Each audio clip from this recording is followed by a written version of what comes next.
এসবিএসটিসির বাস। আমি তো রেকমেন্ড করবো কি কেউ নাই আসুক।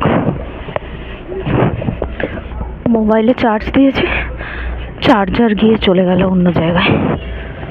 আর এমন ন্যারো স্পেস, একজন হাঁটলে আরেকজন হাঁটতেই পারবে না। জঘন্য জঘন্য।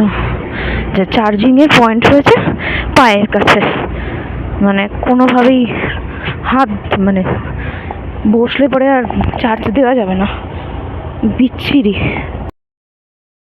যাচ্ছি, অন্য কোনো সিটার বাস অ্যাভেলেবেল ছিল না, ওই জন্যে এসবিএসটিসির বাসে যাচ্ছি। তো এক্সপিরিয়েন্স একদমই বাজে।